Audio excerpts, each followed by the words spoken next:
Welcome to Solosaurus, a podcast about one-player board and card games. My name is Michael Eckenfels. And I'm Martin Gonzalez. And this is episode 68, which we are calling Getting Restarted in homage to the original Solosaurus podcast episode 1 title called Getting Started. And we thought that given we're somewhat new to this podcast, definitely new as being our own hosts of a podcast standing alone here, our first episode, so to speak, we would like to take this opportunity to use this episode to tell you a little bit more about us and what our gaming tastes are. Yeah, that's right, Michael. Since the baton has been passed to us personally by Brandon and Carter, the originators and longtime hosts of Solosaurus, and some of you listening to this podcast might be longtime listeners of the pod, but are kind of wondering, like, who's Michael? Who's Martin? Where's Brandon and Carter? So we're going to give you a little bit about our gaming history, what our interests are, what our solo gaming interests are, what are our solo gaming bona fides, what qualifies us to talk about these things, and what we hope to bring to the table for this podcast moving forward. And then at some point in this episode, we're also going to enthrall you, he said, hopefully, with our perspectives on what a solo game is. And we're going to give you a list of Michael's and my current top 5 solo games. And this podcast is brought to you by Stone Valley Games, your friendly, distant game store. Socially distant. Yeah, that's true. That's very true in this day and age. But we're solo players. We don't care about crowds. Come on, man. I just have to mention that we've now at this point both spoken to Eric, who is the friendly proprietor of Stone Valley Games, and I am hard pressed to think of a nicer person than Eric. What about you, Michael? Yeah, very true. I mean, just in our conversation we had with him, I mean, you've talked to him before that, and then we had a call together with him, and yeah, he's a very nice guy, very friendly, very supportive of the community at large, and also, he gives support to the troops as well, through, right? No shipping or no cost to shipping to troops to APO addresses, and also works with the USO locally too, which is really cool. Yeah, really, really cool. And what really strikes me about Eric is that he's somebody who just really knows his stuff about games in general and solo games in particular. And he's I think his background is a wargaming from way back, from maybe the 70s and 80s. And he's kind of more recently transitioned into kind of more thematic solo games. Nothing wrong with a little wargaming in your past, which you guys will find out about me as we move forward. So hopefully you guys don't mind learning a little bit about wargaming. So now I don't mind. The news. Oh, I'll cut that out. Go ahead. Oh, what? No, I just said I don't mind. You'll have to drag me kicking and screaming into the wargaming fold. Oh, we'll convert you. We'll convert you one gamer at a time. And now for the solo game news, brought to you by Table4One.me, otherwise owned by Frederick Schultz, I believe. I want to thank him for providing this news as a source for us to put here on the podcast. Specifically, there's a few items we'd like to talk about. The first one is a very interesting one by Osprey Games called Village Green, which says it's a game of, quote, pretty gardens and petty grudges. So it already has my attention there. But also it's from designer Pierre Sylvester, who made The Lost Expedition. Thank you. Yeah, I was drawing a blank there for a second. It's right there in front of me. I can't read. Okay, so yeah, Martin, what are your thoughts on that?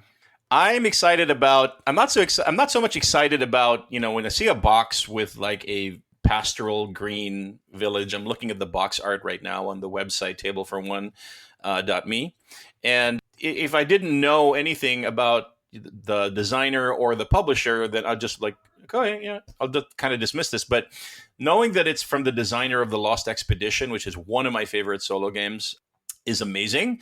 First of all, that promises to be a very thematic and very carefully designed and thought out experience based on, if it goes anything at all like The Lost Expedition.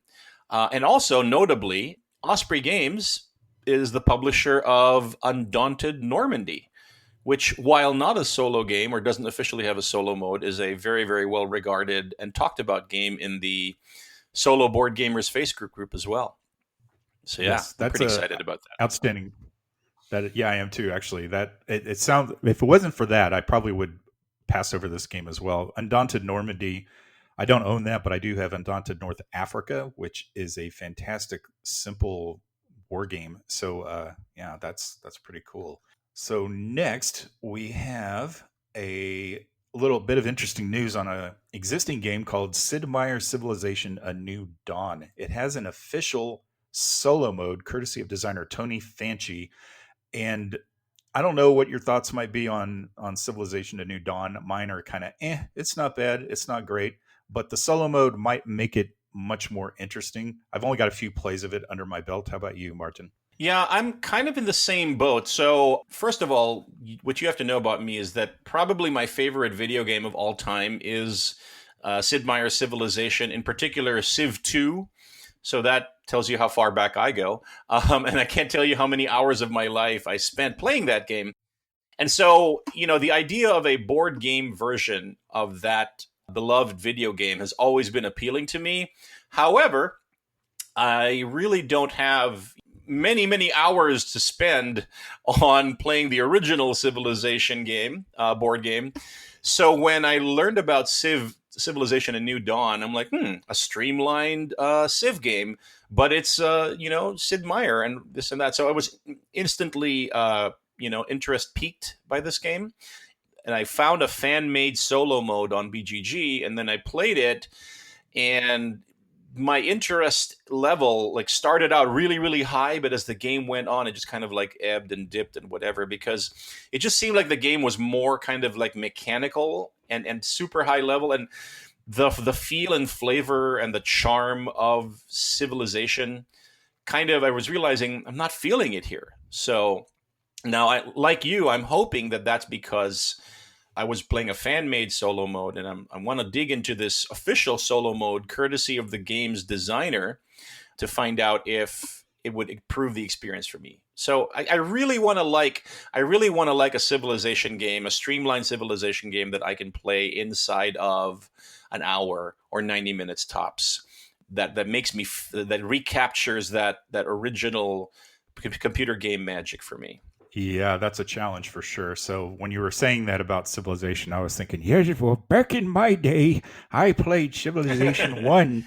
I seriously, I've been playing Civ since number 1, and that was Right? back on a, I'm dating myself here, but that was a PC, a Commodore PC that had a VGA monochrome monitor. So yeah, that was back in the day for sure. Wow. But yeah, I Yeah. loved those games like you though, and this board game, much like the one that was done by, I believe, it was Eagle Games back in the mid 2000s. I did have a copy of it, but I ended up gifting it.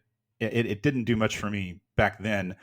This one in particular was kind of made too, but yeah. So, and also another thing to mention about this is the files are available through, I want to say, Fantasy Flight Games website. If you go Yeah. to tablefor1.me here, you can navigate to there if you'd like, and you need some print and play chops to print those cards out. There's not Oh, many. There's like I'm five not. card. You're not. I'm not big Whatever. on print and play at all. Sorry. Oh yeah, Yeah. whatever. See, that's why I bring it up, because you're like the master when it comes to that. There's 5 cards per. There's 5 cards per era, and I want to say there's 4 or 5. I can't remember offhand, but so there's not much really. Uh, Right. so maybe that's someplace I can 20 cards. start, 20 cards to print and play. I could do something that like in my that. Yeah. sleep. Yeah, I'm I just know you kidding. could. Yeah, you could. I might reach out to you later to get some hints on that, actually. So, moving on, the last one we want to talk about is a game called The Reckoners Steel Slayer. It's an expansion to a game called The Reckoners, and I admittedly know nothing about this, but this is the first time I've laid eyes on it, and I'm pretty impressed and intrigued because it's superheroes, and it has something to do with people just suddenly getting superpowers, which is kind of a cool concept to me. It's based on a book series, a popular book series by author Brandon Sanderson. And again, I am sorry to say I've not heard of that, but maybe that's something I need to rectify.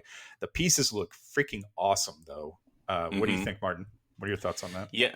Again, like you, I've not read the book series, but my interest in this game is very high, considering how certain influential members of the Solo Board Gamers group on Facebook post pictures of it, talk about it.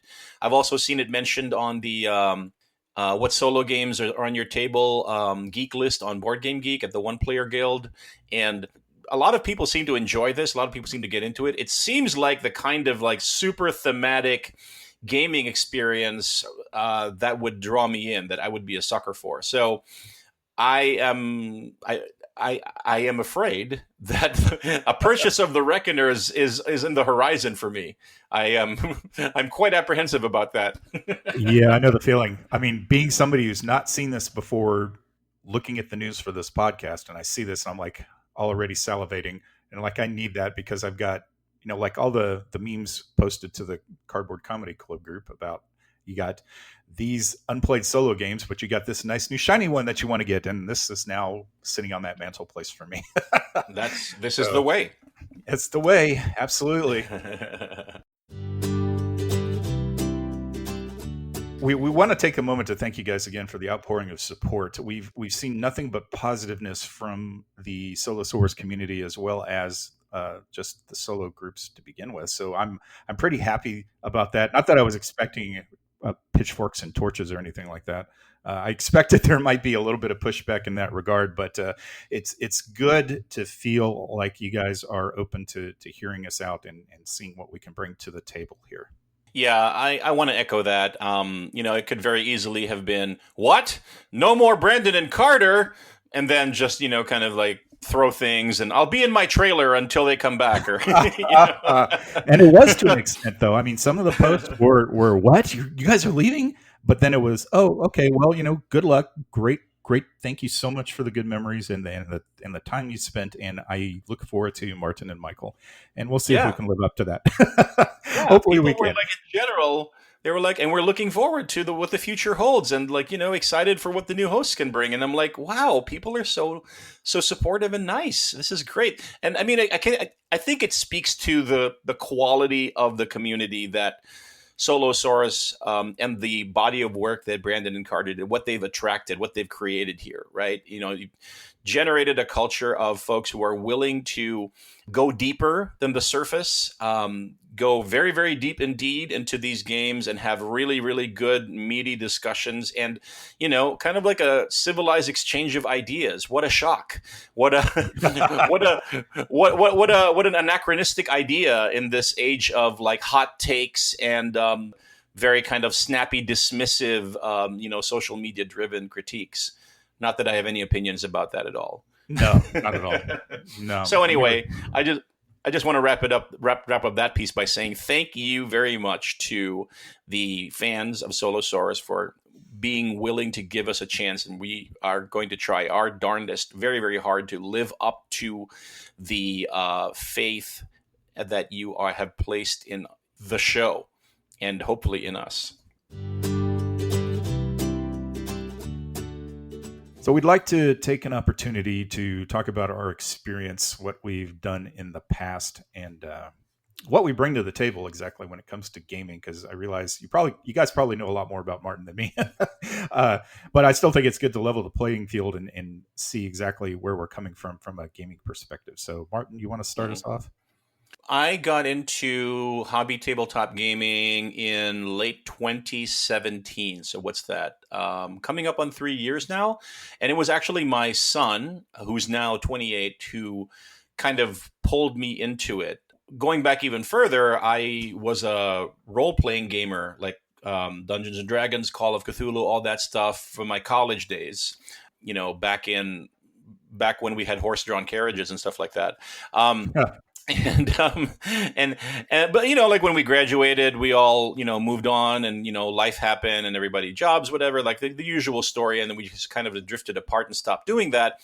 And then fast forward, more years than I care to think about.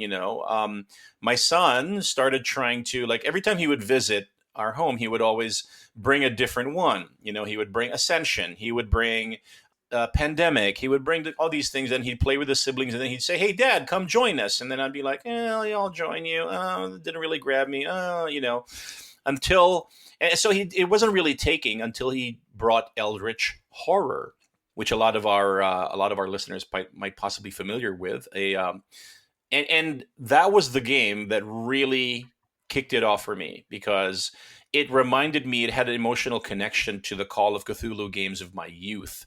And it just, the whole time I was playing it, the whole like 6 hours that we were playing that game, because it does take a while to play, it was just like it was just like this whole like wrap up of nostalgia and excitement and whatever. And I'm like, wow, I'd never realized that board gaming could feel like this. And so I was off and running. And then I started building up my own collection, multiplayer games at first. And then after about a year, like the kids got older and then they moved away and then they got interested in other things. And then I transitioned to being a solo gamer. And then I discovered the solo board gaming groups on Facebook. And, kind of like that was my evolution. And so now I'm someone who's kind of a mainstay on the Solo Board Gamers Facebook group.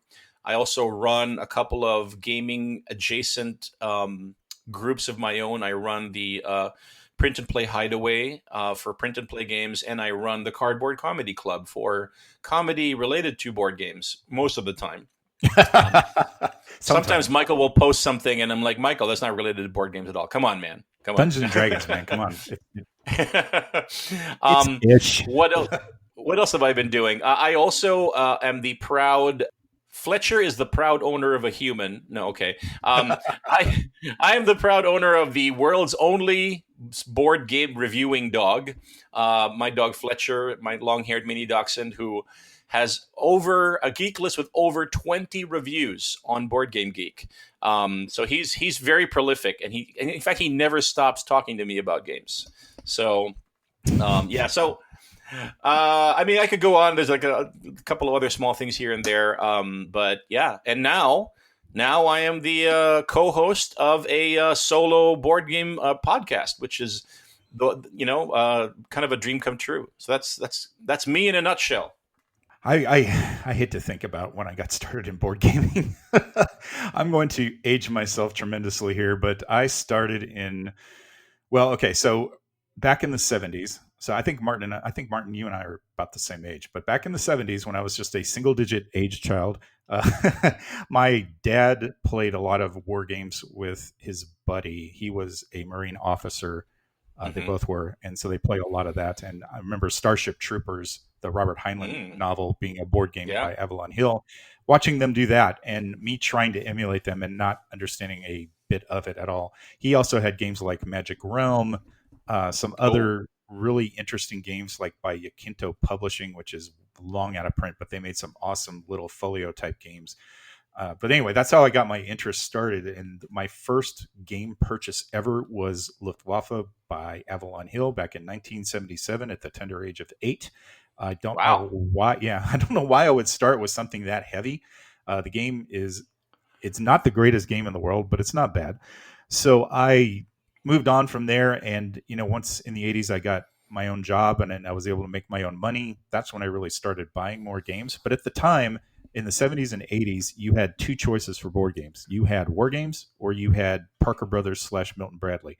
So you had, you had heavy, like advanced Third Reich, Hex Encounter, Europe war kind of stuff, or you had Careers, Game of Life, Payday, Easy Money, that kind of thing, which nothing bad to say about that. It's just that's what you had.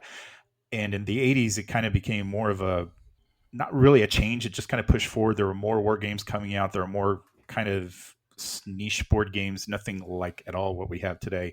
And I just kept buying and buying. And then by the 90s, I think, things kind of exploded back then. But into 2000s is really when they took off. In about 2002 or so, I started doing reviews. And in the mid 2000s, I started doing manual writing I did Age of Mythology, the board game for Eagle Games back in the day. I've done a lot of, great game. I love that game. Go figure. I also did a lot of manuals for PC games, computer games, and also some DS games, handheld stuff. Nothing major that I can think of. Also did some writing for some magazines that are unfortunately now long defunct, but they were board gaming magazines, little 500 word reviews, that kind of thing. So it was my way of kind of contributing to the hobby. as of late, I've been a reviewer at a site called Armchair Dragoons, which is one of my favorite sites. A buddy of mine runs it. He's also the editor in chief of the site. So if you're interested in gaming too, and interested in wargaming, but not just wargaming, any kind of gaming really they support, you might check them out as well. It's a pretty good community. Not to mention all the Facebook groups we've been throwing at you here, which would be a great place to go too. So my gaming experience, long story short, covers about 44 years. Uh, Wow. Over 40 years, yeah. And I still got to say, I still look at stuff and I'm like, wow, I don't know anything about that. Wow, that's interesting. So anyway, yeah, it's been a fun ride. Wait, can I before you leave this topic, can I ask you a question? Sure, go for it. What interested you in like war games or like that genre of games? That's a really good question. I meant to talk about that. Thank you for that. There was an interest in military history. So my family has been in the military for 5 generations going on. And I'm the first that did not join up. But long story, that's a long story. But anyway, when I was about 7 or 8 years old, my grandfather was really into military history. He had books, he had all kinds of stuff. And I just was interested in it. I don't know why. I just started reading them and looking at them. And I loved learning about that kind of stuff. And I visited them when they lived in Honolulu, and I visited Pearl Harbor at the time. And that really kind of sank it home. It was this real thing. It wasn't just maps and pictures in a book. It was this real thing that happened. And that kind of made me even more interested in it. So that's how I really got into war games. Can I share?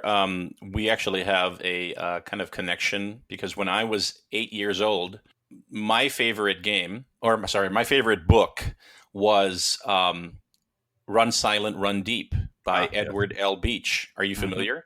Yes, I'm familiar with it.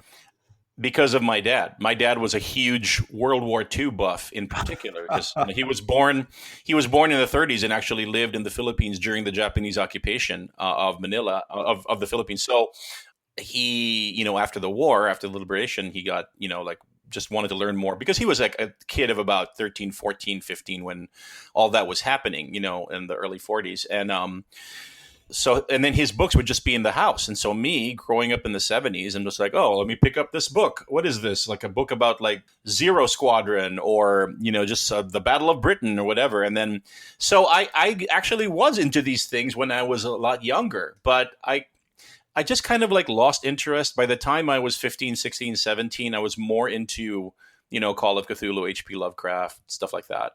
But I just find it fascinating that we kind of have our origin stories are very similar, although. Right. I just want, So it's interesting to me. I should note that I did play role-playing games back in the day. I started around 6th grade, actually, when I remember sitting in math class, and there was a dude and 2 other guys talking about orcs and shooting arrows and this hero wearing armor plate. And I'm like, what are they talking about?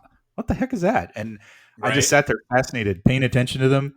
And then that's about when I got my first D&D book, which was the blue book with the dragon on the cover and the wizard and the warrior in the foreground, looking at the dragon on top of the pile of treasure, right? I bought that, I think, at B. Dalton Booksellers, and that's another shout out to the past. I miss B. Dalton and Walden Books. I used to work at Walden Books way back. Anyway, so yeah, I got into that. I got into Twilight 2000, the role-playing game, Paranoia, Tales from the Floating Vagabond, more than anything else, Hero and Palladium as well. So yeah, definitely got that in the background there too. That's awesome.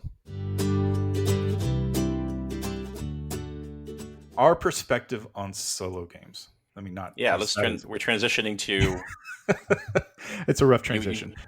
We're working on that. We're still workshopping our transitions, guys. Come on, cut us a break, cut us some slack. We're new at this, okay? I was going to delete that, but I'll just go ahead and include that because that's kind of funny. I thought it'd be nice to just spend a few minutes talking about what we see as solo games, because it occurs to me that people today, or who are maybe new to board games, new to board gaming period, I should just say, such as yourself, Martin, but you're probably more aware of this than anybody else. Anybody who's just recently come into it, what is a solo game exactly? Is it, you might just think it's a game that's just one player and that's it. It might have side rules for multiple players, but it's at heart a solo game. For me, having grown up playing these things since the 70s and not having opponents, being a solo player was a matter of necessity, not necessarily something I wanted. And there were so few solo games back then too. There were a few, but not much. It becomes this challenge to figure things out. I mean, it's sort of like you think, oh, how boring. You sit at a table and say, play chess by yourself. You think that's a terrible way. Right. You think that's a terrible way to pass an afternoon, but really it helps you learn too. So, playing a game solo, even if it's not meant for solo play, helps you learn it so you can describe it to other people. Do you have any thoughts on that, Martin? Yeah, I have thoughts on pretty much everything, but in particular on this topic, yeah. So I started out, like I said, in this hobby like 3 years ago as a multiplayer gamer with my kids, with my family, and then I kind of joined a couple of gaming groups as well. And then I kind of had a pivotal experience with a gaming group, which shall remain nameless. I won't give too many details about that. But suffice to say that it was a negative experience for me. And the more I thought about it, the more like, I like games, but I just can't handle some of the people, some of the personality types in games, So, Right. so the reason why I play games, and I'm a very thematic gamer, I like to immerse myself in that milieu, in that world. I like to luxuriate in, whatever it is, whether it's post-apocalyptic, whether it's, occult, Lovecraftian, whether it's zombies, just I like my games to have a lot of feel, a lot of like a different world, world building kind of feel as well. And then when you're thrown in a, like general gaming situation, like an outside game group, and then all of a sudden you have personality types who don't care about any of that stuff. They just want to win at all costs. Or you have like anarchists, or you have like, I remember literally being with a group and we were playing the game Study in Emerald. It's a Martin Wallace game, which is a really cool, the setup of that game is that Cthulhu has taken over. The old ones have come and taken over, and it's like Victorian England, kind of like times. And then so now Sherlock Holmes is leading a group of, like underground resistance against the old ones, and they're doing like guerrilla attacks and this type. So it's really, really cool concept. And I'm like, man, I want to learn more about this crazy world. Meanwhile, there's another guy in there, and all he wants to do is kill every other player, like literally throw bombs at, and so it was not fun. It was not fun for me at all. So I guess what I'm trying to say is that I gradually evolved into just a solo gamer, because then I don't have to deal with these different personality types anymore, because I just have to deal with myself. So that was kind of like my genesis there. And then in terms of, and then I started like looking at my existing collection. What are my co-op games that I can play solo multi-handed? So I kind of started with that. And I find myself early on, like a few years back, I was more comfortable playing solo multi-handed. And some games that works fine, but some games it's way too much cognitive load for me to play solo multi-handed. And so I find myself more and more, especially particularly this year with everything that's going on in the world, I don't need any more cognitive load on me than is absolutely necessary when I'm playing a solo game. So I appreciate a game that has a bespoke. It only requires you to play one hand, one player, or because it's specifically designed for a single player.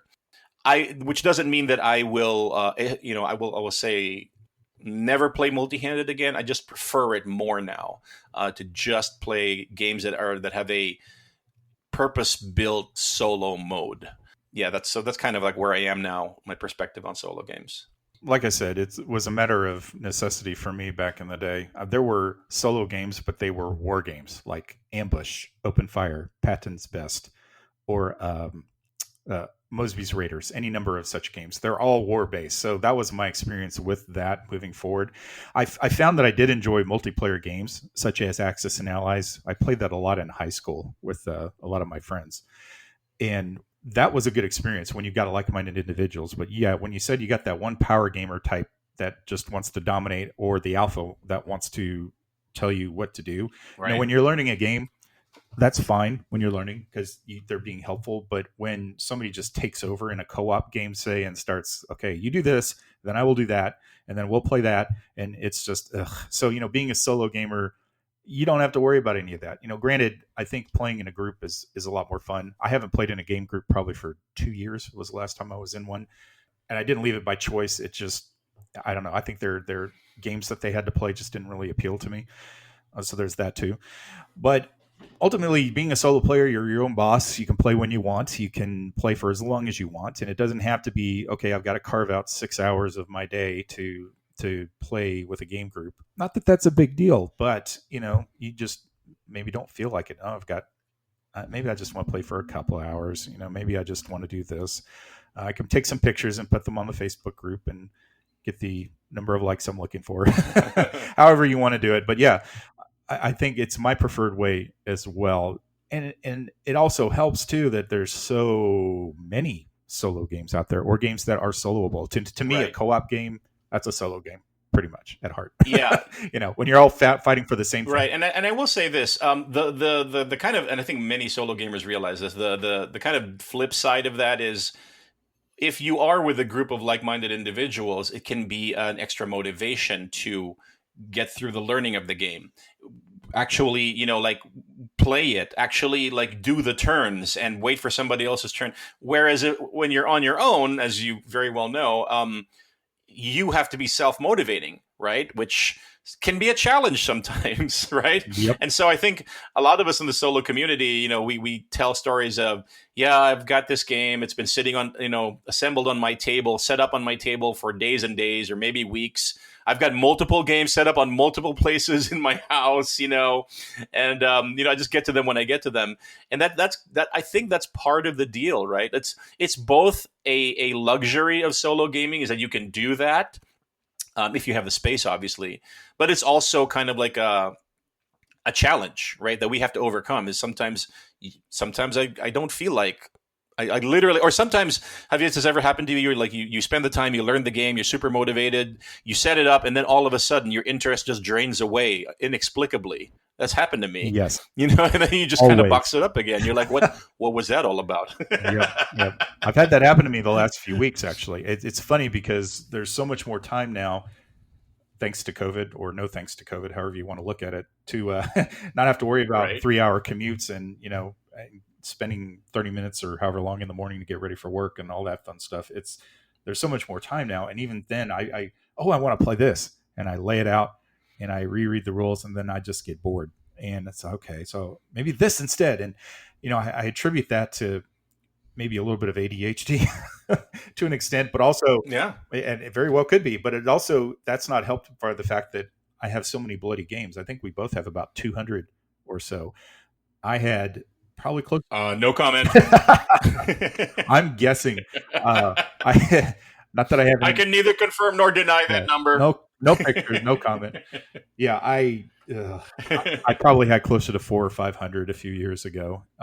Just from being a prolific reviewer and a purchaser, it just got out of hand. So I got rid of a lot before I moved, and managed to cull my collection. But even so, with 200 freaking games, it's like, what am I in the mood for? And you got this analysis paralysis thing that sets in really easily. It's probably a lot easier with a group because you'll have a consensus. Hey, let's play that. Okay. Right. Maybe you don't want somebody makes a decision for you. Right. Exactly. But more often than not, in the game groups I've been in, it's always been, well, what do you want to play? Oh, well, that looks good. That looks good. That looks good. Oh, well, and we play anything you want. What do you want to play? It's sort of like, where do you want to go eat? I don't know. Where do you want to go eat? I don't know. Where you want to go eat?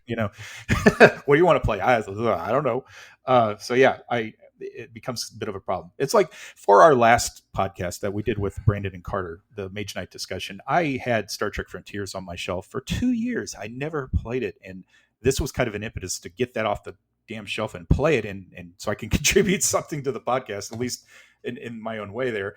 So this whole podcast thing is not just a blessing for the fact that we've wanted to do a podcast, you and I, for a while now. It's also helped me get these damn games played. So I'm right there with you, brother. I feel exactly the same way. Now I feel, and again, like with a lot of things, it's a double-edged sword, right? Now I feel like, well, I must play whatever game we've decided to review, in the upcoming episode or whatever it is. So I'll focus on that, which gives me purpose, right? Which kind of like, in those moments when I feel, I don't really feel like playing that. but people, Michael's depending on me, the podcast, this and that. Yes. So, Yeah. so that will probably help get me off my butt sometimes, and just go ahead and do it, Martin. Because the paradoxical thing is, like, when you find, I find that when you actually just like get over yourself and just actually dive into it, if it's a good game, more often than not, you're like coming out the other end and you're like, man, I'm happy. I'm glad of that experience. I'm happy I did it. And why was I procrastinating in the first place? You know what I mean? Like, it's a feeling of accomplishment. It's like exercise. You got this hump you got to get over. I don't want to go to the gym. I don't want to go to CrossFit. I don't want to do this. And then you just, okay, fine. You go and you're doing it, and it's exercise. So it's not really a lot of fun, but you're doing it, and then you're enjoying it. And then by the end, you're like, wow, that was great. I'm so glad I did that. And it's kind of the same feeling in a way. by the way, I can neither confirm nor deny that when we were talking about, like, the size of our respective game collections, I can neither confirm nor deny that I was at the Stone Valley Games site and browsing what's new, which which I just got to call this out. I know we've already done like our sponsor mention for the episode, but I just got to give kudos to Eric. Writes a blog post or an update pretty much every day, and when it coincides with a Solosaurus episode, he writes a blog post that is about the game that we talked about in the latest episode. So he just put up his Mage Knight solo spotlight, and it's on. I mean, it's just fantastic. He's got some really great content aside from Good. So anyway, but yeah, I was on the Stone Valley Game site looking for games to buy. I'm sorry. It's okay. We need a support group like this. Hi, we'll get. I'm Michael. I'm Martin. Hi, Michael. I'm Martin. It's been 2 weeks since my last board game purchase. Exactly. I haven't bought a game for 2 days. Here's your coin. I don't mean, I'm not making light of AA. I'm not. But it's funny to say that in this light, because it really is kind of an addiction. It is, and the sooner you accept that, the further you'll go in this solo board gaming hobby. I want my coin to look like a Solosaurus. That would be great. That's you say that, and I'm thinking, if we ever do conventions in the far future, that might be a cool thing to do. I think so. Well, we're pontificating endlessly on all kinds of stuff there, and I hope you guys like that, because you'll get more of it in the future, I'm sure. maybe more focused on board games, specific board games in the future. But now we would like to talk about our top 5 current solo games, and by current I mean games that you can probably get a hold of now, games that have been released within the last few years. I did think about giving some of my favorites from all time, but if it's a game that sounds good to you, you might have a really hard time finding it.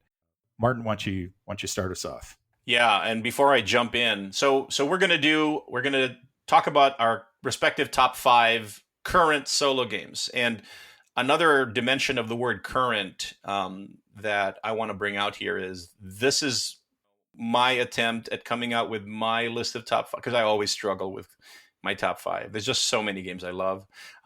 So please don't think of this as, kind of my attempt to say, these are my all-time favorite top 5 solo games. This is just like, this is just what is my favorite right now. This could very, very well change if you ask me 3 months from now, or whatever it is. Okay, enough of that. My number 5 favorite current solo game is a game called Australia. That's AUZ. Australia. It was released in 2018. This is a game designed by Martin Wallace, published by Shillmill Games and Stronghold Games. And why do I like Australia? It is just this crazy hybrid of themes and game mechanisms. So let me give you the elevator pitch. It is the 1910s. It is the Australian outback. And due to the events in the first game, which I mentioned earlier in the pod, that A Study in Emerald, the forces of Cthulhu have been driven back to the remote Australian outback, and they are currently slumbering. But the forces of humanity, the expeditionary forces, aren't letting up. They have just made landfall. Um, at the beaches of the Australian outbacks, and they've established bases. And now what they're doing is they're building rail lines to get resources from the resource-rich Australian outback to build up their bases, to build up their military might, and then do a preemptive strike on the old ones and hopefully wipe them out. That's what the humans are trying to do. So it's a train game, it's a resource gathering game, it's a worker placement game. It's got hand management. It's got Cthulhu in the 1910s, and it's based in Australia.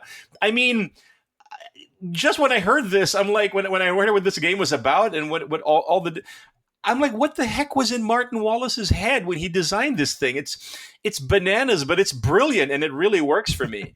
And the other thing I really like about this game, and why it will always be in my collection and never leave my collection, is that it's a medium weight game, but it's very straightforward to operate, which I really need and love. Like, I love a game with a very, very distinct turn sequence with not a lot of possible exceptions. Or if there are exceptions and complexities, they are printed on the cards. You know what I mean? I hate those kinds of games where you just have to keep so many rules in your head or keep referring to the rules as you're playing. I prefer it where everything's straightforward, and then if there's any going to be exceptions or complexities, they're right in front of your face, and they come in, when you draw a card or during gameplay. So I'll pause right there, but those are the reasons why I really, really love Australia, and I keep coming back to it. It occurs to me that this list was a bad idea now, because now I'm going to want to buy that. Well, you should. You should buy Australia. Everybody should. Well, there you go. I've seen it before. I just thought, I didn't think much of it. Zombie games are kind of a dime a dozen for me, but some of them are really good, admittedly, and that sounds absolutely fantastic. It's not a zombie game, Michael. How dare you? It's a Cthulhu game. I know. I thought I'd throw that out there just to see if you're paying attention. Very good.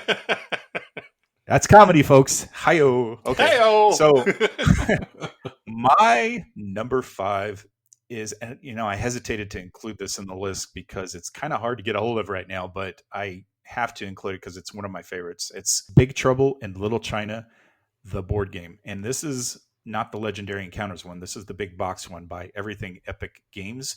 It was it was designed by Christopher Bataris, Boris Polonsky, and Jim Sammartino back in 2018. And it was so good that I bought the expansion Legend of Lo Pan. So a little bit of trivia. This game is based on a movie, of course, that came out in the early 80s. It starred, now I'm drawing Kurt Russell. Kurt Russell. I almost said Jack Russell, but his name is Jack in the movie. I need more coffee. Sorry, ladies and gentlemen. So it's a fantastically weird movie. So back in the day when I first saw it, I did not like it. I thought, what the hell is this? It's just all over the place. It's weird. But it grew on me slowly but surely, and it became one of my favorite movies of all time. So in this game, you're playing Jack, Wang, Gracie, any of the characters in the movie against the forces of Lo Pan. And it's a 2-act kind of a game where you start in the streets of Chinatown in San Francisco. You're essentially, this first act, you're running around, building up your strength, getting equipment, things like that, so you can be ready for your showdown with Lo Pan later. And while you're doing this, you've got all kinds of cool bad guys, like from the movies, coming at you. And it's very thematic. I love the map on the Act 1 side. It's beautiful. The pieces are gorgeous. And the game is just tremendous amounts of fun. Action is driven by die rolls. The dice are beautiful. They're custom made, and they got different nice symbols on them. They're 6-sided dice. So you roll them, you assign them where you want to do things like a move or attack or gather, things like that. It's just a fantastically fun game in that regard. Act 2 on the other side of the board, when you finish Act 1, once you've built your strength up, you go on into Lo Pan's lair and you have your final battle with him.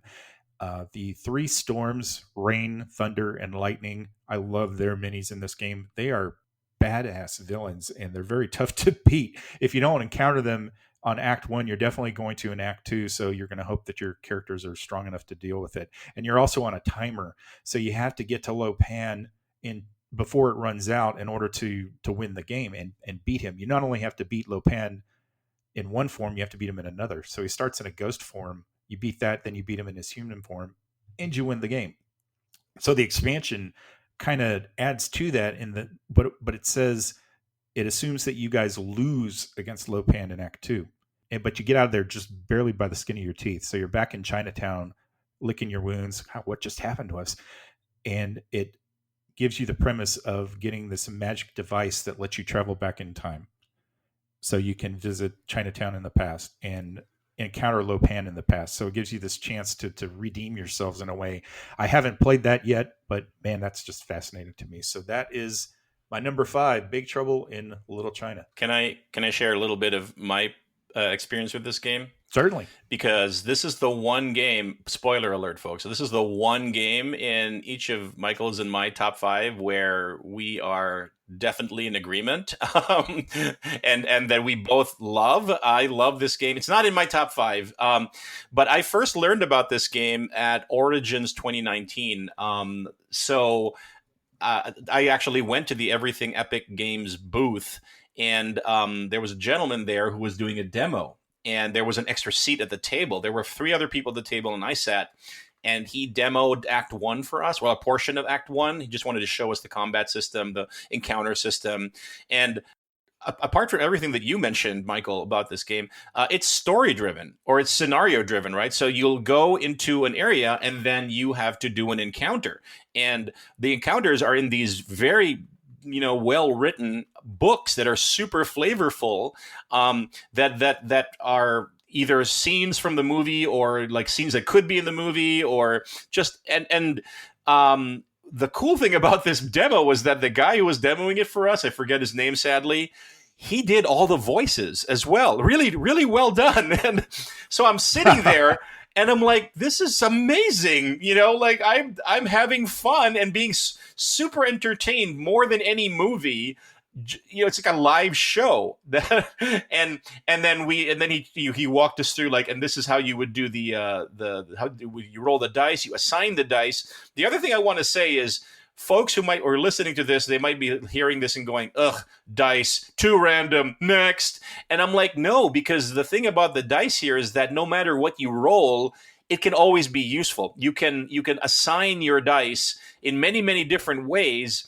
It's just that if you roll a particular symbol and you assign it at a particular spot, then you get an epic effect more than a regular effect. So that's kind of like part of the strategy there. But the dice are used in a pretty intelligent and non-random way, or with a lot of mitigation, I think. So yeah, 100%. I am on board with you. I love this game. I don't have the expansion. I'm very annoyed about that. I'm very jealous of you for having the expansion. So that's what I have to say about Big Trouble in Little China. You just need to fix that, Martin. You need to get a copy of it. Like now, go to your browser, buy it. What's that? Go to Stone Valley Games and buy it. Order it. Exactly. Do you want to do your number 4? No, go for it. Okay. All right. So my number 4 game is Eldritch Horror. Yes, I already mentioned it. For those of you who are still around and stuck with us for this part of the podcast, or for those of you who jumped ahead to this part, I already mentioned this earlier. This was actually, so let me finish. Eldritch Horror, released in 2013, designed by Corey Knizia. I hope I'm saying his name right. Nikki Valens, published by Fantasy Flight Games. And so this was the first game that my son introduced to me that really brought me into the world of tabletop gaming. So for those of you who have never played Eldritch Horror, what it's about is the old ones are returning. They're re-entering our universe, our dimension of reality. And there are outbreaks of the old ones happening all over the world. So your game board is a map of the world. And, there are certain locations, and interdimensional gates are opening in random places, and unspeakable horrors are streaming out of them. And so you and your fellow intrepid investigators with your items and with some occult spells and magic items and whatnot, have to travel to these locations, have to encounter and tangle with these horrible monsters, that will drive that potentially, if even if you look at them, they might drive you insane. And if you succeed in that, then try to close those gates so that they stop coming in. And at each location, you have to resolve an encounter. Those encounters there's a lot of cards in this game. There's a lot of really, really, in my opinion, well written encounter text. So there's a ton of replayability just in the base box, and there's, of course, in true Fantasy Flight tradition, there's many expansions. So essentially, this game for me, what it represents is it is the closest that I have experienced to the Call of Cthulhu role-playing games that I loved so much from my college days. And I'm a sucker for the 1920s globe-trotting, world-spanning milieu of Eldritch horror, because it is kind of a carbon copy of my favorite Call of Cthulhu module, which is the Masks of Nyarlathotep. The two people listening who like our old school Chaos in Call of Cthulhu was like, oh yeah, Massive Nyarlathotep, that was a classic. But basically it was like, yeah, there's you have to travel to these exotic countries. You got to go to Cairo, you got to go to Marrakesh, you got to go to someplace in Europe, and you got to fight the old ones with your Gatling gun, or so the clash of like 1920s human technology versus like occult otherworldly horrors. And you will always lose. There's like any good Lovecraft game, there's no winning in a Lovecraft game, but it's super fun anyway. So anyway, that's Eldritch Horror, and it's my number 4 favorite current solo game. My number 4, and this is a point where we're going to start, or you're going to start getting an earful about war games, is but trust me, these are good games to get into if you're interested. So my number 4 is Time of Crisis: The Roman Empire in Turmoil, 235 to 284 AD. And it's a point to make that any good war game has to have at least 15 words in the title. So there you go. This is by GMT, and it was made by Ray Farrell and Brad Johnson back in 2017. This may sound like a super heavy game, but it's not. Board Game Geek rates it at a 2.93, so it's almost quite 3. Maybe it is a little bit, but to be honest, it's a really simple game. There's a lot of card play, resource gathering in that regard, hand management. So you're gathering cards, you're using them to buy more powerful cards that have abilities on them. You're also using these points to buy things such as infrastructure for your Roman province, or legions to use to go and conquer other areas, which is what it is. It's not a hex encounter game at all. If you look at the map, there's one big space for Hispania or Spain. There's one big space for Gaul or France. And there's little tracks on it. The map is very clean and simple to look at. The counters are very simple as well. So if you're looking for a very light type of war game to get into, Time of Crisis is an excellent choice. It is not a solo game specifically in this version, but you can play it multi-handed. And I include it not only for that reason, but also because there is an expansion called Age of Iron and Rust, which came out in 2019 by GMT. For some reason, that expansion is rated a little bit heavier, and I don't understand why, because it's pretty simple. What it does is it offers some additional cards to the game, so additional events and additional actions you can take, but it also adds bots. So it gives you these sheets, 3 sheets. So as a solo player, you can sit down and you can play against 3 other players, and it gives you these priorities. So each one of these guys has a different priority that they want to accomplish, and you just follow the chart, and it tells you what to do for that particular player. And I really enjoy that. I mean, there's other games that utilize that kind of system, such as Coin games. Coin stands for counterinsurgency. It's another series of games that GMT does. Those are a little more heavier, though. I would suggest staying away from those if you are looking to get into wargaming. Although, reach out to us at solosauruspodcast@gmail.com if you're interested in learning more. I don't want to go quite down that rabbit hole. Mm-hmm. The games are very good, but this one in particular, it's Roman Empire era. It's light. It's really fun with. I can imagine it being fun, I should say, with multiple players. Right. Just if you, especially if you're getting into it and you're playing the roles and you're in, it's like, take that, Roman dog. Wait, I am a Roman dog. Oh no, that's wrong. So that is my number 4, Time of Crisis. Awesome. So moving on to number threes. My number 3 on my top 5 favorite current solo games is a game called Black Orchestra. And this was released in 2016, designed by Philip Dewberry, published by Game Salute. So what's Black Orchestra about? It is a historical game that has some basis in reality, right? The time is the late 30s, early 40s. It is Nazi Germany, and you play someone, a historical figure, an actual real historical figure, who was in the government or the military or the intelligence service of Nazi Germany at the time. And you play someone who is perhaps increasingly horrified at the rise of fascism in Nazi Germany, the rise of Adolf Hitler.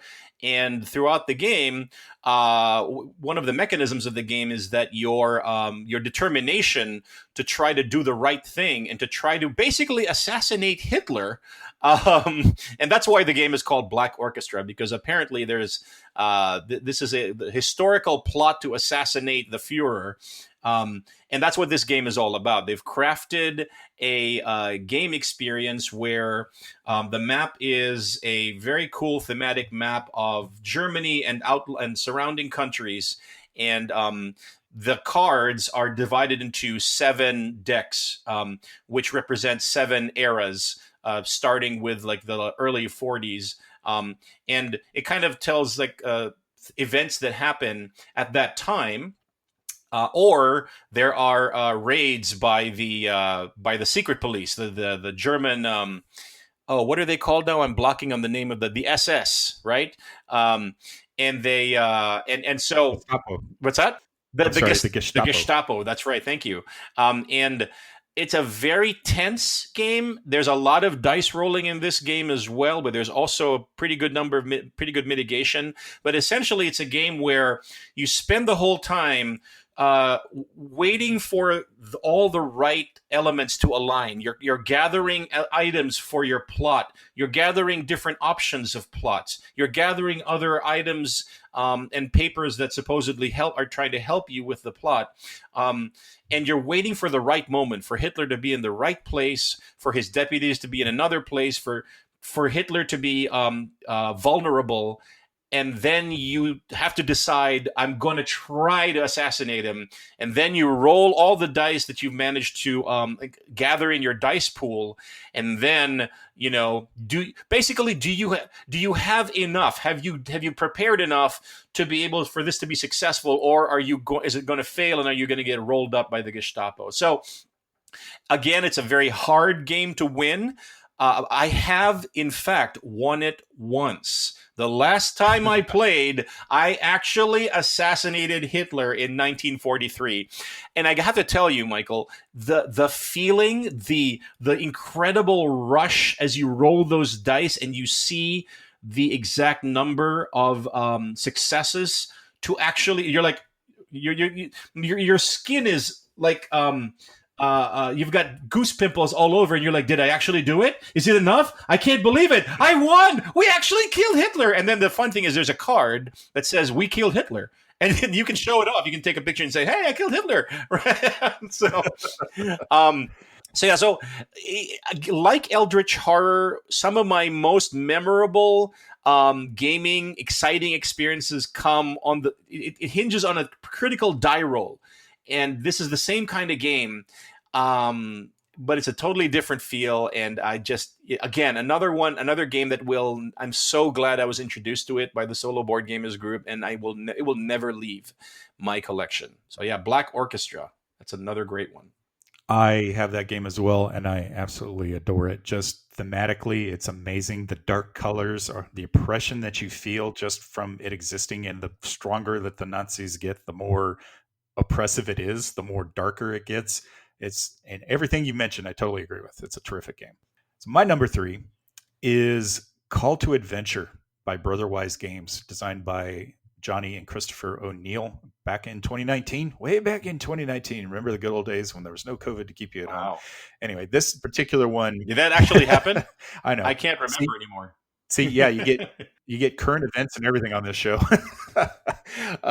We're all recluses as solo gamers, right? Anyway, so Call to Adventure is kind of a new acquisition of mine. Actually, I just got it last month, and it's not a war game, of course. But hey, you know, I'm broadening my horizons. I have been. That's over the last good. few years.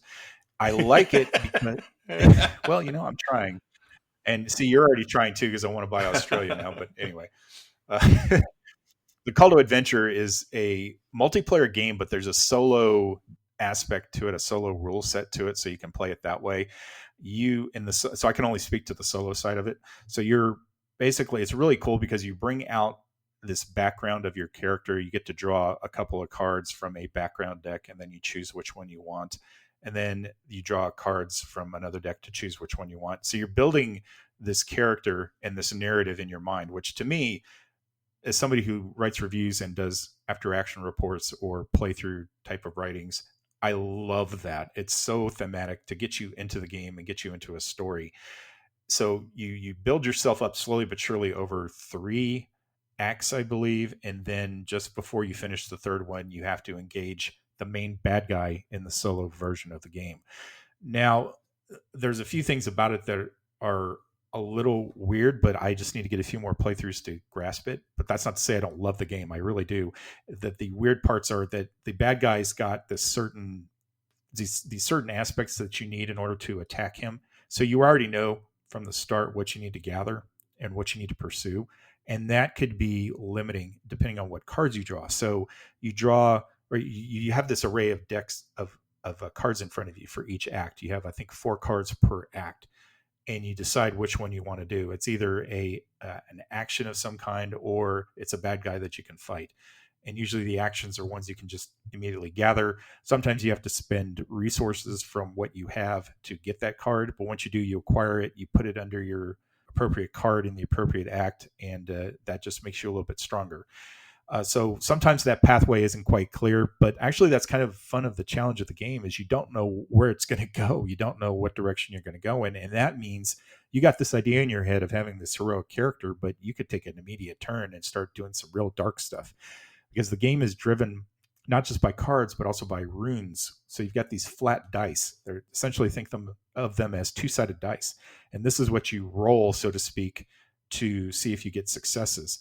And you can add these dark ones, these black runes to your set for possible price. So you add it to your set. You are taking a chance, though, at turning evil. If you're already wanting an evil character, well, you're good to go there. You have to spend experience, though, to use these. So there's a mitigating factor to it. It can give you a chance to really add more successes to your attempt. But again, it can actually drive your character to a more evil side of things. So in the end, when you're done with the game, it encourages you for the 2-player to do this, but I do it for the solo side too, is to sit and say, okay, so I was a soldier and I ended up fighting this ghost. And, you know, it just kind of tells the story slowly but surely over these 3 cards. And it encourages you to do that, to say that out loud. So for me, from a narrative standpoint, I just love the idea of being able to write a story like that. So I'm very much in love with this game. Hey, Michael, I have a question for you. So I can neither, first of all, I can neither confirm nor deny that I was already on website and I added that to my cart after you talked about it. But more importantly, you know, I've heard some folks like speak of this game and say, "Oh, you know what? That's not really a game." And I just want to get your perspective on that. Like, do you understand where they're coming from? I'm assuming you disagree. What are they talking about? So that's a good question. So if it's a game to you, it's a game. Period. You know, you don't worry about what other people say. It's sort of like arguing what is a war game. If you go into one of the wargaming groups on Facebook and drop that, you're going to get 300 people telling you 300 different things.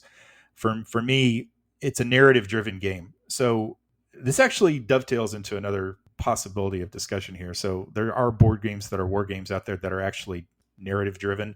They are all on rails. So they're You go to this chart to roll to see what happens. You apply the effects, which means you go to this chart to roll to apply the effects. And that's what you do step by step through the game. There's really not a lot of meaningful decisions to make in those kind of games from the wargaming side, at least for some of them. But for Call to Adventure, there are meaningful decisions to make. But again, if you're limited in your choices, like you only have resources to do this one thing, that's all you can do. But the game opens up slowly but surely. For me, it's a game, to answer your question, period. I mean, some people don't say that, and they're perfectly welcome to their opinion. If they don't think it's a game, then it's not a game. We can agree to disagree on that. All right. Yeah. Thanks, man. Yeah, I'm with you. Like as a thematic gamer, I like games that tell stories, or games where I can be a part of the story, or even when you were describing like those war games that really don't have meaningful decisions, but just are basically kind of an interactive book. I'm fine with that too, because for me, story and theme kind of trump mechanics, which, we can have discussions about that, later on down the road, but I won't go down that rabbit hole. But yeah, so yeah. Sure. All right. Time to get to my number 2 game. My number 2 game on this list of my top 5 current solo games is 51st State Master Set, designed by Ignacy Trzewiczek. And I will pause right now to acknowledge and say thank you to the fellow board game reviewer who taught me. They have a YouTube video on how to properly pronounce Ignacy's name. Ignacy Trzewiczek. So I now know exactly how to pronounce his name. One of my favorite game designers. Now, 51st State, published by Portal Games in 2016. And this is a tableau building, engine building card game, which this was the game that taught me that I actually really, really love that genre of game, the tableau builder / engine builder. So what does that mean? Let's unpack that for those who are listening to this podcast going, what does that mean, Martin? You're just throwing around technical terms. So in 51st State, you are in an existing world. I believe it's the same universe as another popular gaming series of games called Neuroshima Hex. You're kind of in that same milieu, and if I'm wrong, please correct me. I'm sure folks who are listening to this are like, Martin, you're way off base, but my understanding is it's in that same kind of universe. So it's post-apocalyptic, and there's these different factions, and each faction is good at particular things. So one is good at trading, one is good at combat, another is good at another thing. And, so there's the basic game comes with 4 different factions. So you choose a faction to play, and then you have a kind of like a home base card that tells you, here are the resources that you just naturally get and generate every turn. And then each turn, you kind of like go out and you forage in this world, and then you encounter things which are represented by cards. And then the really cool thing about this is that you have a choice of how you want to engage with that card. So you could, if you have the resources, you can add that card to your state, right? And then you'll have a persistent benefit or a one-time bonus by adding that card to your state, and you're building up the tableau that represents the buildings that you are like adding onto in your state. So there's kind of like that delicious building, a city builder feel, post-apocalyptic city builder feel that's going on. Or if you don't have the resources to do that, you could enter into a deal with that like roving band of mercenaries or whatever that you've encountered, and then you could add it to the top of your player board as a deal, and it's going to give you a bonus every turn going forward now that you've struck a deal with them. So you didn't kind of annex that community and make it part of your state, but you struck a deal with them, and they'll give you less of a bonus. And so it sounds like a simple setup, but there's so much emergent complexity into deciding, do I add this? Do I make a deal with it? Do I raise it for a one-time instant bonus of those things to be able to ultimately, what you're going for here is in the solo mode, it is a race to 25 victory points. And you are racing against the relentless solo AI. And I think, Michael, you've played this game as well, where you had the experience of early game, you're like, I don't see a way to beat this AI. It's bananas. How much, Yes. how they gather points like crazy, but then you have to kind of keep in mind that you start out the game and your state isn't built up yet. But once you've made, and based on the decisions you make about what to add or what deals you strike, et cetera, in the mid to late game, you get this, you reap the benefits of it. You build up this engine, and now it's going like gangbusters. And now you are getting, hopefully, if you've played your cards right, literally, you are generating tons of resources, and you are able to do so many things. And then it becomes a very tight race with the AI.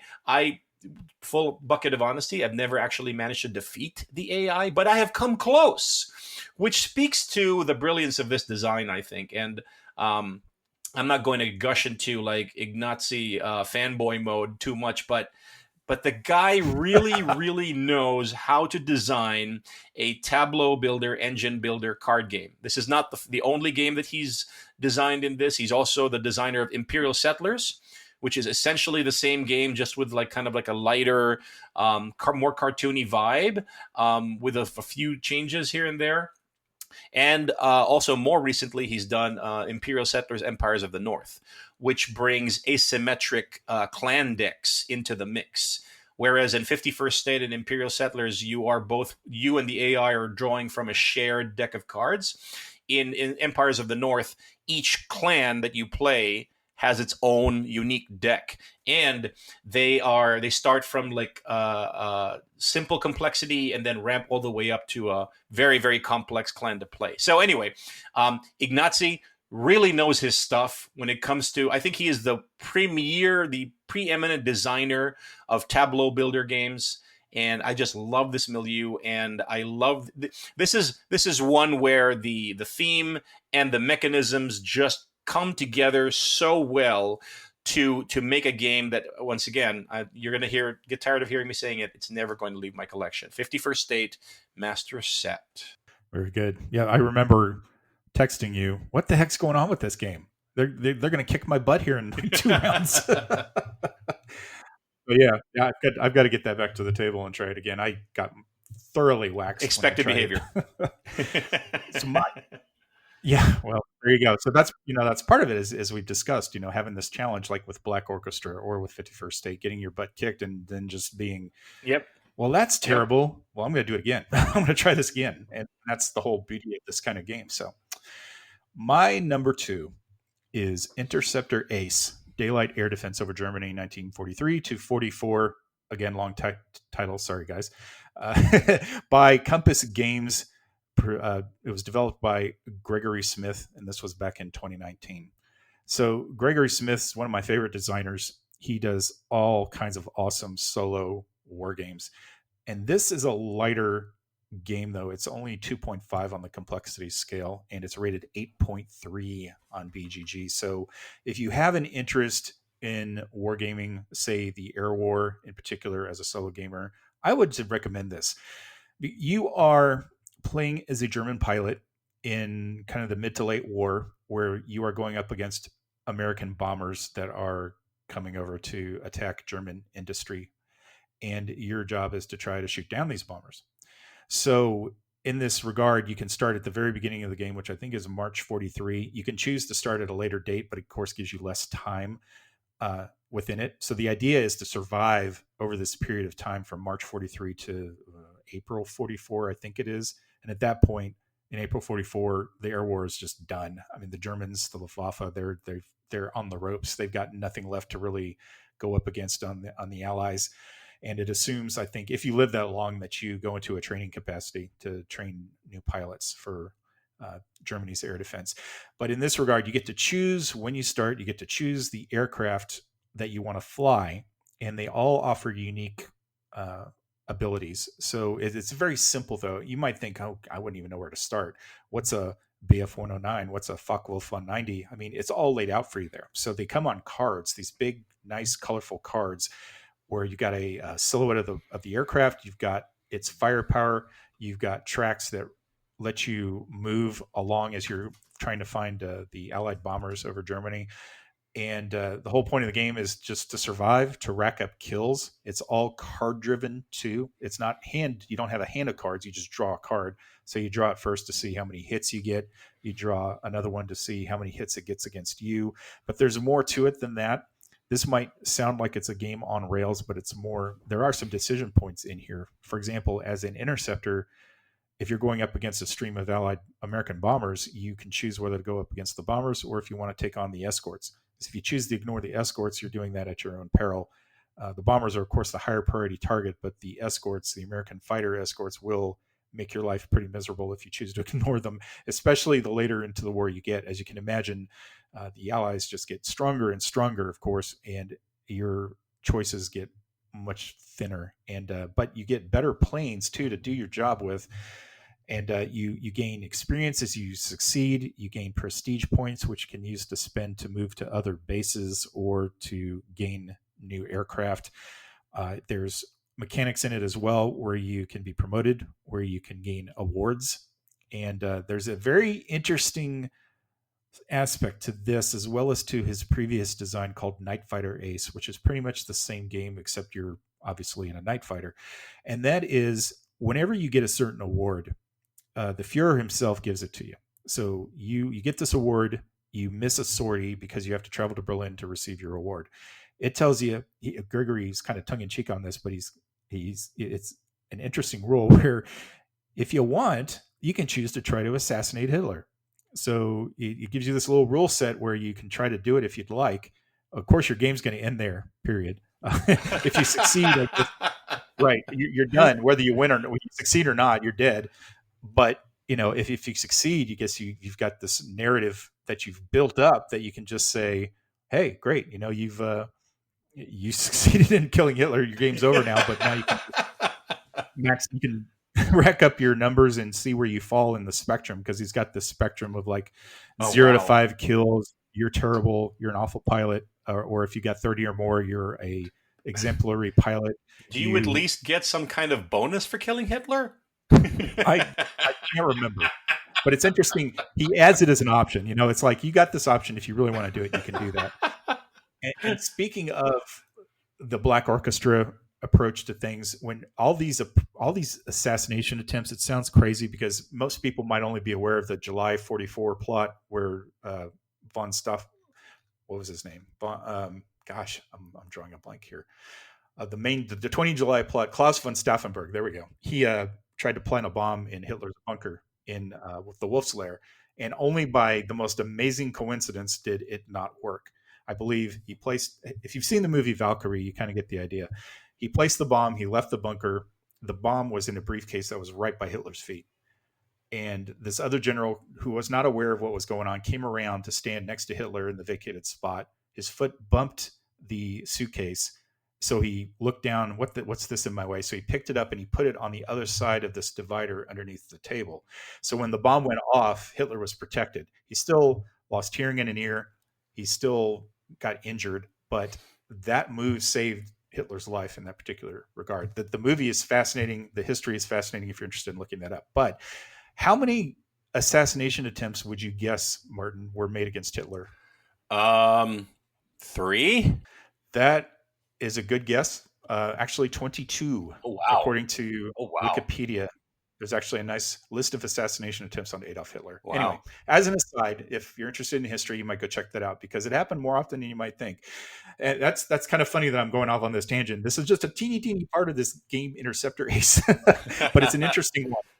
So yeah, as I said, this game is fantastically fun. I would gladly get it back to my table because it drives this narrative, and you can run a mission in minutes, literally. Hopefully, nice, not too short because you can die pretty quick, I guess, if the bombers get a good hit on you. But yeah, Interceptor Ace, it's a terrific game.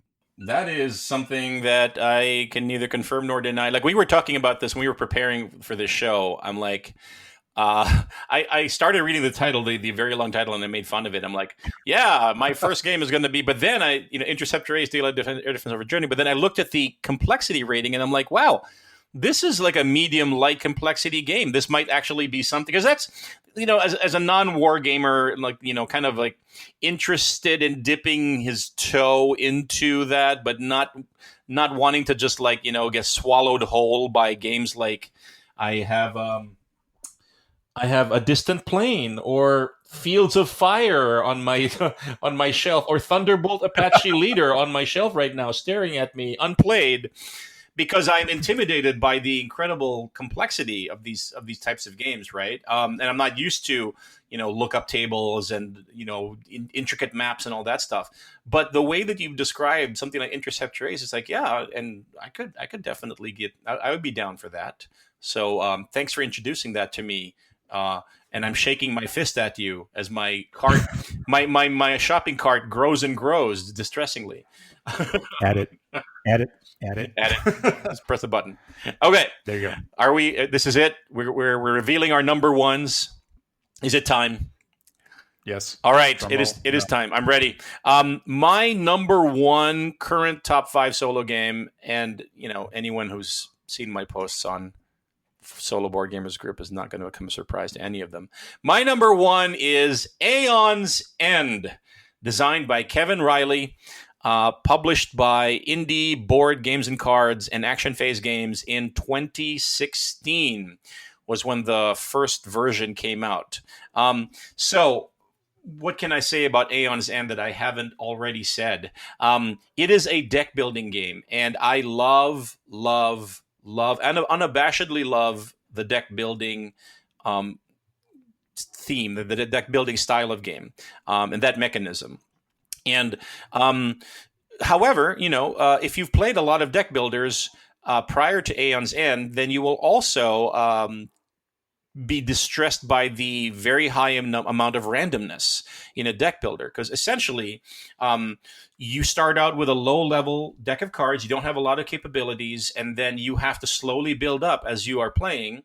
But the cards that you purchase, they go into your discard pile, and then when your draw pile runs out, you shuffle your discard pile, you make it your new draw pile, and then at that point you're hoping that the new upgraded cards that you purchased actually enter your hand, and eventually they will, but there's randomness in when you could get lucky and like, oh, that card I just purchased last turn, here it is, it's ready for me to use. Or you could get unlucky and, it doesn't come out until 2 to 3 turns later. Meanwhile, I've been waxed, by the bad guys.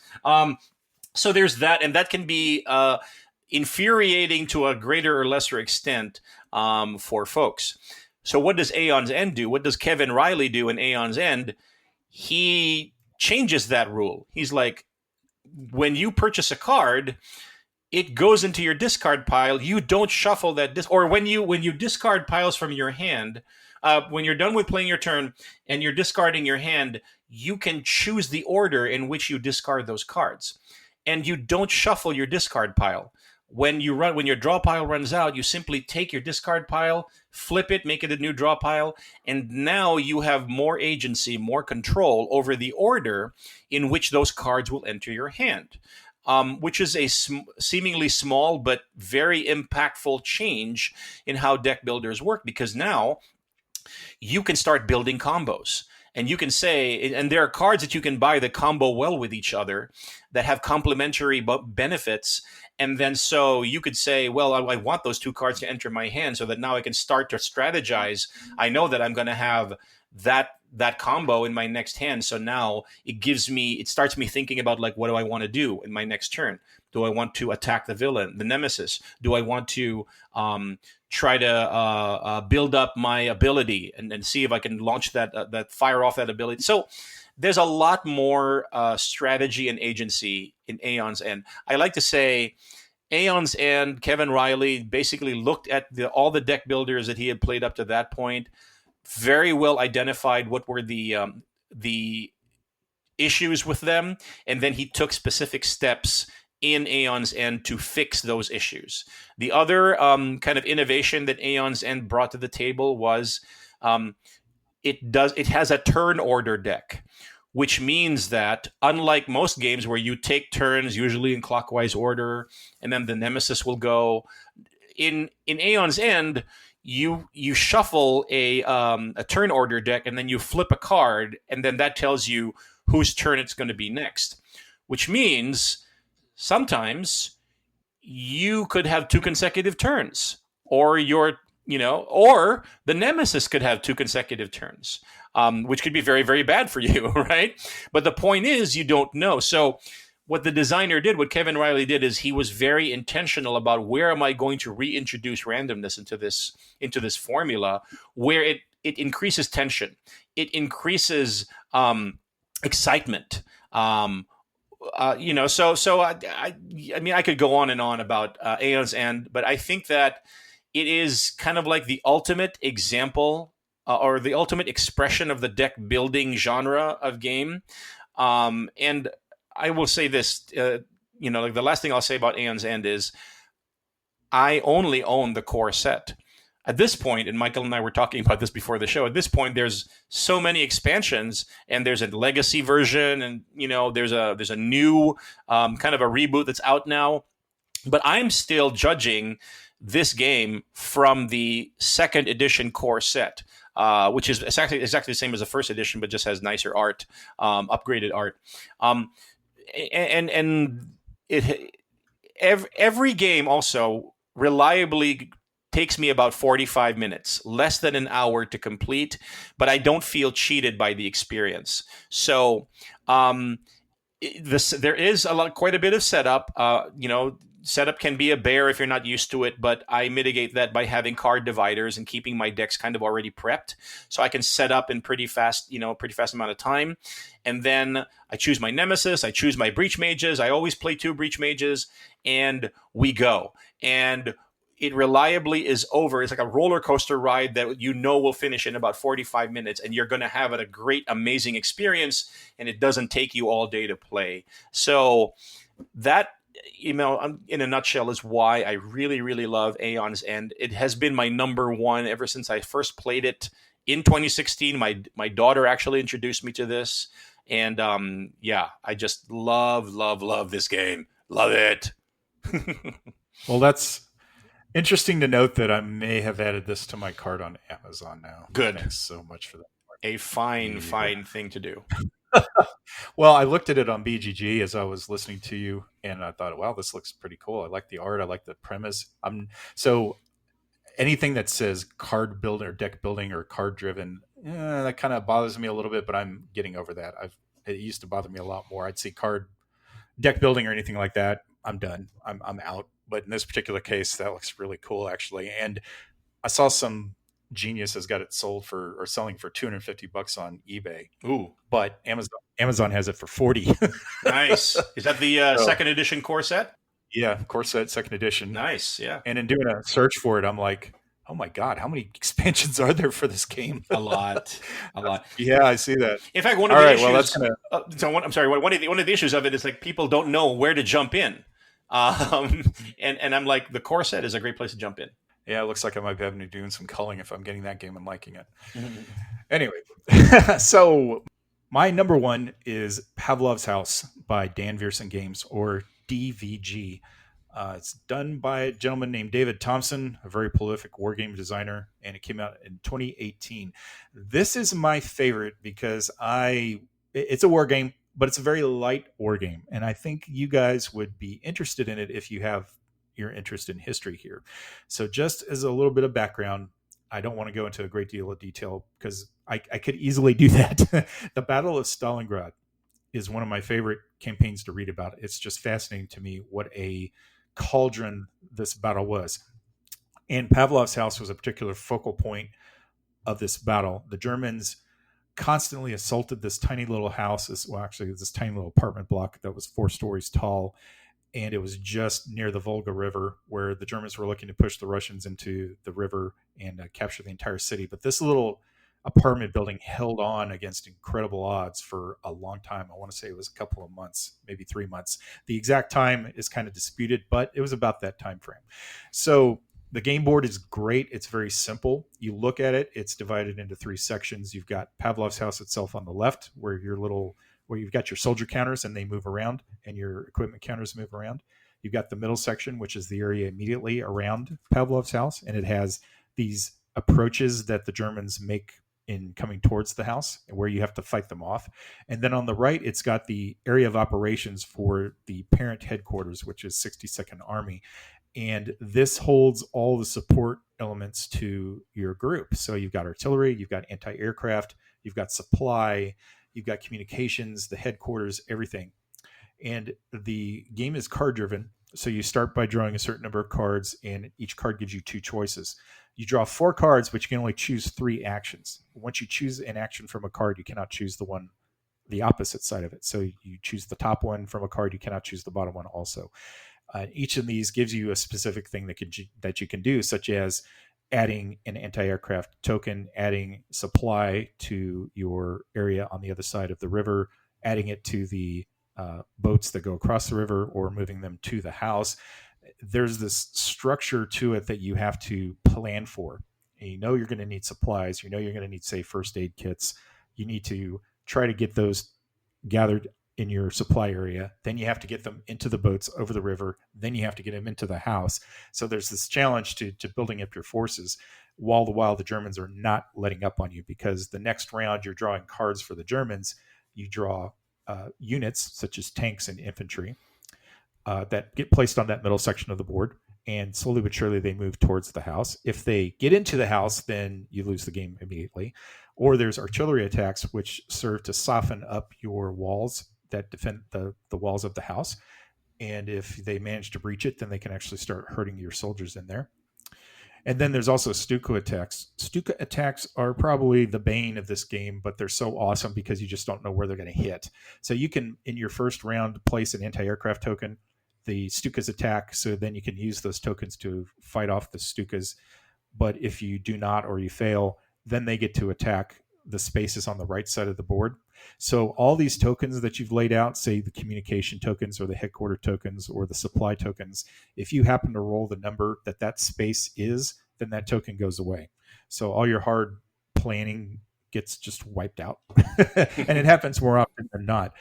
It has an interesting feature where this damage actually rolls uphill. So you roll, say, a 6. If space 6 is filled, then you go to 7 and you keep going until you get to space 18, which is 62nd Army headquarters. So if it has a disruption token on it already, then you roll it again, you lose the game. So there's different ways you can lose this game. The idea is to survive through the entire German deck, which is divided into, I forget what the term is, but I call it phases. So the first phase is a little bit light. It's not going to kill you immediately, but it kind of gives you a taste of what's to come. And then it gets harder and harder as you go through the game. So Pavlov's House, rated 8.1 on BGG.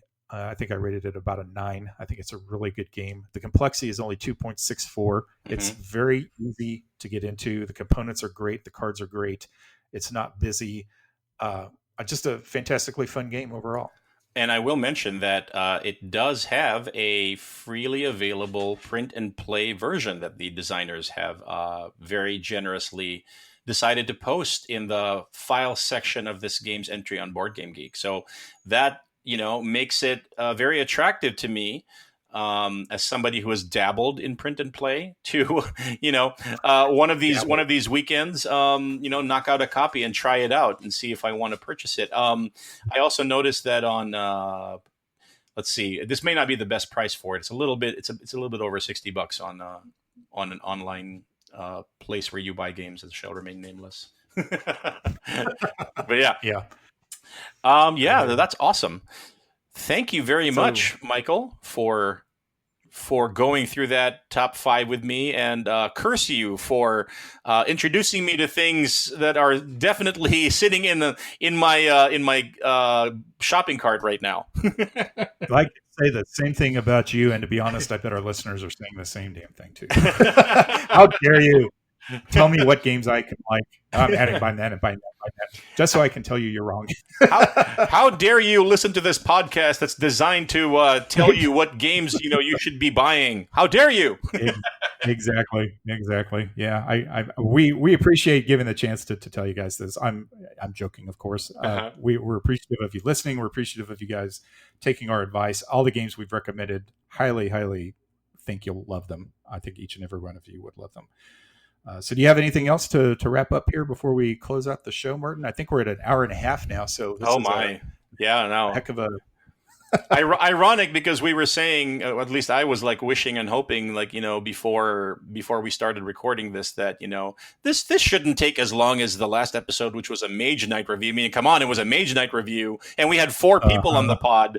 Yeah, this Or has gone over that. or this shouldn't take longer than 2 episodes ago, and it was me and Brandon reviewing. It was like our over 2 hour epic review of Arkham Horror LCG. But here we are in the same kind of time category. But we promise that this is an outlier. I think we promise that when we get into our flow of the familiar one game focus review per episode of the pod, we will try to get it down to the usual expected around 45 minutes or so. That is our commitment and our promise.